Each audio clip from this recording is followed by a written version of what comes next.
माजी आमदार प्रशांतराव परिचारक यांनी केली पूर परिस्थितीची पाहणी।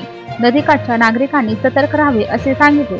उजनी धरणातून मोठ्या प्रमाणात होत असलेल्या विसर्गामुळे पंढरपुरात चंद्रभागा नदीत पूरदृश्य परिस्थिती निर्माण झाली आहे। त्यामुळे माजी आमदार प्रशांतराव परिचारक यांनी नदीकाठच्या परिसरात जाऊन पूर परिस्थितीची पाहणी केली। यावेळी त्यांनी उजनी धरणाच्या प्रशासकीय अधिकारी यांना कॉल करून सोडलेल्या विसर्गाबाबत अधिक माहिती घेतली। यानंतर पुराचे पाणी शिरलेल्या व्यासनारायण झोपडपट्टी भागातील महिला भगिनींची भेट घेऊन त्यांच्या सोयीसुविधांची पाहणी केली।